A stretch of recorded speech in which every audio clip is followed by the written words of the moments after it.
is a conservative talking point. We got to protect the police, all right? And I'm not under the mindset that the police are always in the right. If a police officer is doing something that's wrong, you have every right to resist arrest. I don't. That's constitutionally you're right. And at the moment, Trump is trying. He made some statement about how he would be, if he could, he'd be up for giving capital punishment to people that killed police officers. And anyone that kills someone unjustified is in the wrong. End of story. That's how it should work. But you shouldn't. It shouldn't be some extra exception because they're a police officer. Like somehow police officers get more rights. And there's this attitude now that wait a sec. Oh, the capital punishment, which is something we basically never have unless a crime is heinous enough, we're going to apply to you killing a police officer when they have more power, which is something they should not have, right? And if they are implementing something that is unlawful, well, rightfully so, you should have a right to resist that. But this idea that because they're police officers, you somehow have to always obey them, and we're going to threaten you with capital punishment, that is an absolute no-no, and it's something that I definitely don't respect. You're really against capital punishment in general, hey? In general, Talk from that a, much from shit a, about a it. consequential effectiveness perspective, because there's so many innocent people that slip through the cracks. In the United States, there's well over 40%, and this is, I remember watching some legal show decades ago, right, on this, and actually realizing this stuff and actually researching the amount of like innocent people, the statistics for crimes is significant for murder and all that kind of stuff, right?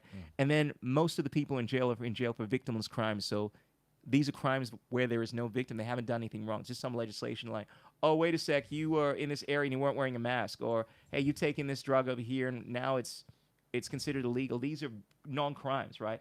I make a huge distinction between natural crimes, right, and these arbitrary legal things that have been implemented.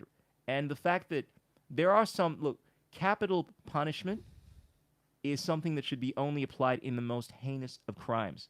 However, even that being said, the fact that it's such the whole process, it really uses up the resources of the country. Yeah. And That's what I was going with, yeah. yeah, and beyond that, the idea that you're getting innocent people, that's something that I would never be willing to tolerate. Like I from a humanitarian standpoint, from a compassion standpoint, this is the bleeding heart liberal in me.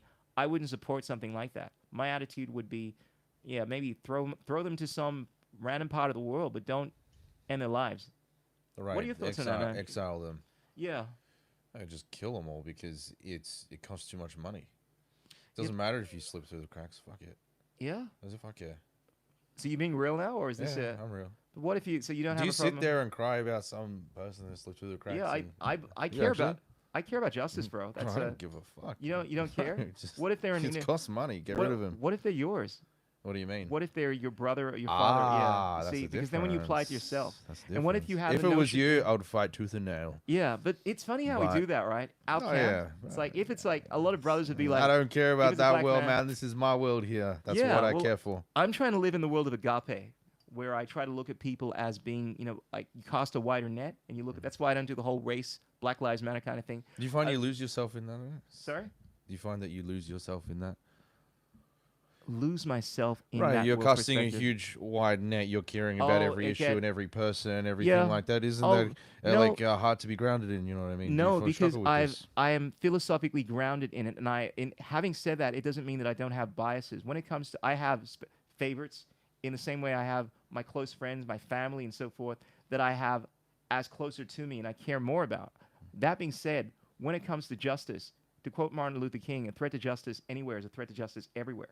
And he's someone that I do take a lot of inspiration from Ah, I because see, he had yeah. the worldview that everyone is worthy of justice, and like it will come back to haunt me. And this is like I want people when they look at me to realize that I'm not going to be biased. This guy's not speaking from a place of Black Lives Matter. He's not speaking a place of I care about my ideology. I care about the manosphere. I care about women's rights. I care about it all because when I speak on topics that do matter to me, I want to have the built up enough rapport that people know that I am worthy of actually being respected, that I'm not speaking from a place of bias. And a lot of people, when they speak about these issues, like whether it's women's rights, Black Lives Matter, it's always under the lens of, well, I care about this because it's connected to my people. Yeah. I try so hard not to speak from that perspective. Okay. You make a conscious effort to. Yeah, and Okay. and whereas I might not be emotionally invested in someone, I do I do respect the principle of it. Like, so when it comes to drugs and Hmm. things like that, like I respect people's right to be able to take whatever substance they want. I think it's stupid. That's my own personal opinion. I may not like someone, but I believe that they're entitled to a fair trial. Yeah. I may not like your attitude or your what you've said about something. It annoys the shit out of me. But absolutely, you have a right to say it. What are we pretending now that someone's saying something is that like they don't like a particular race or something like that is a call to violence? That's ridiculous. No, no. There's a clear line between inciting violence and actually expressing an opinion. So I try to be a stickler for that kind of stuff, purely because I think I've always looked up to people that have had that unbiased attitude, like certain figures that didn't look in the Right. world in the realms of identity politics. You know, going back to Marcus Aurelius, or whether it's Martin Luther King, even though he's known as being a Black Lives Matter, well, Black Lives Matter activist, absolutely not. They're completely different, but someone that cared obviously about, you know, fairness, equality. He was one of his favorite, most quoted lines is that black supremacy is just as bad as white supremacy, and he wasn't about this black people versus white That's the people. content of your character. Absolutely.